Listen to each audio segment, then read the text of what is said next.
Hey guys, welcome to the Liberal Hive Mind, a channel solely focused on exposing the abundant hypocrisy of the left. And of course, here's the meme of the day brought to you by 5mind.com. You know, there's always the left pointing the finger at the right, claiming, you're far right, you're so far right. You're so far right that we need a new name for you. You're now alt-right. You're ultra-right. There's this claim that the right wing is moving further and further towards Adolf Hitlerianism, speeds like you've never seen before. But on all the issues, I'd say probably the opposite is true. The right has ceded ground on so many issues. The left is coming off multi-decade liberalism wins. The current Republican president was a Democrat at one point earlier in his life, as we understand it, but we're supposedly far, far right. Meanwhile, the Democrat Party, which used to be the centrist, liberal, corporate Democrat Party that represents the working class, a mostly capitalist party that today is on a full-speed collision for communism, has moved left on nearly every single issue. They've gone alt-left. The party used to believe in mostly capitalism with very controlled, very specific, measured programs for those who need it. But now it's just spending bonanza, just keep throwing more and more dollars, keep increasing taxes across the country, whether it's federal or state, and just keep subsidizing this massive federal and state level interconnected government behemoth. Never pull back. If you pull back or question any of the spending, well, you're essentially calling for a constitutional crisis now, aren't you? Yeah, they're the ones who have moved considerably left and blindly left, and that's why common sense is ruling the day. That's why President Trump is the president, because the massive bloat has got to be tackled, and it starts with freaking EBT, or really it started with Doge and some other interesting endeavors, but now it moves on to Snap EBT, which it seems is about to get gutted. Let me show you guys exactly what's going on. We got some stuff to get into, so let's roll the tape. All right, folks, so we've got a new bill hitting the floor, which is now attempting to ban SNAP dollars from being spent on fast food restaurants. Senator Joni Ernst is sounding the alarm that over $500 million has been spent on fast food across multiple states. That's over $500 million. I know you are introducing the Excuse Me Act to reform SNAP. I know a big part of that is looking at the cost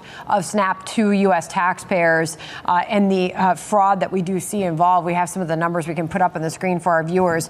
What are your efforts here and your goals to reform the SNAP program in this country? Yes, there's a number of efforts that I am going through right now, but at present, the Excuse Me Act, what we have found is that within the SNAP program, there is a way for certain states to apply for programs that allow those SNAP dollars to go to fast food restaurants. There are currently 9 states that allow that. And what we have found is in just the last 2 years, taxpayer dollars going into SNAP, those SNAP dollars of the amount of $524 million was spent on fast food. We know that we have health issues across the board here in the United States of America. Those SNAP dollars, and I'll remind everybody that the N in SNAP stands for nutrition, should not be going to fast food. Well, the reality is it's run amok, and it doesn't get better from here. No, it gets worse. If you don't fix what is ailing the system, it's just going to be more and more bloat, more and more abuse, more and more entitlement. This really isn't complicated. You've got all these products at the grocery store, and there's 2 different types. There's whole foods, and then there's value-added items, and then of course there's fast food. Well, when you're buying pre-cooked or pre-packaged branded processed food, you're paying for all kinds of marketing and packaging and convenience. Why the hell should taxpayers be footing that bill? You're not buying cost-effective, nutritious food. You're buying processed crap. You're buying convenience. You're incentivizing convenience instead of learning the skill of cooking and becoming more of a cultured, normal human being. No, you're overspending on a bunch of junk food. I guess so massive corporations could have massive indirect subsidies from taxpayer dollars. The whole thing is inexcusably bad. And we've all seen the viral videos of people collecting all kinds of SNAP benefits in the household, opening up the pantry, and all you see are chips and sodas and frozen trash food, fast food combo meals. The meme always goes, no EBT because of the government shutdown. Oh no, I'm gonna starve. Meanwhile, the person's like 500 pounds and can probably water fast for 6 frickin' months. I mean, come on. The entire program needs to be overhauled, and that's what they're doing by now forcing people to have to reapply. They found hundreds of thousands of cases of potential fraud. And so, yes, of course, you have to start back from ground zero, at least in terms of cleaning up the subscription rolls, let's call it, probably saving billions by doing so, and getting able-bodied scammers off the government tab. You got all kinds of illegals working for cash, declaring no income, and then applying for government benefits, making a decent wage in cash, not paying any taxes, then on top of it, getting all kinds of tax subsidies. You've got lazy people doing the same thing, disabilities abused. You got people running the same racket that illegals are doing as well, working for cash and then collecting subsidies. You got people committing crimes, stealing retail goods, doing other sort of scams and low-level criminal acts to gain an income, and then taking food stamps on top of it and everything else from the government as they declare they have no income, but they certainly do have criminal proceeds. And so the rolls need to be cleaned. And then, of course, the whole frickin' system, I think, needs to be rethought. Funneling tax dollars into huge profits for frickin' PepsiCo and Nestle and whatever other massive big food conglomerate that owns frickin' everything. If you're on government food aid programs, the whole program should be lean and focus solely on whole foods. In fact, I think the government should probably be subsidizing American farmers to produce more potatoes and more meats and more veggies and flours and eggs, beans, rice, good oils, and not the overly processed, borderline freaking chemical motor oil. No, good olive oils and avocado oils. Make a bunch of good food, and if you need food assistance, well, there's cheap products available there. You qualify to buy basic food products and then go home and cook. I think that makes so much more sense. It's so much more respectful to the taxpayer. And frankly, it makes more sense culturally to incentivize people cooking food, making good food together with their families, having pride in the food that they cook. And of course, if you take away the incentive of buying all kinds of junk, overly priced food, that on its own will reduce fraud, because you got so many freaking fraudsters who apply for these programs, collect as many as they can, and then just sell them off to the highest bidder. You got people scamming for food stamps and then selling them off. Well, all that fraud will eliminate itself, because a sack of potatoes and 2 chickens, I guess, isn't as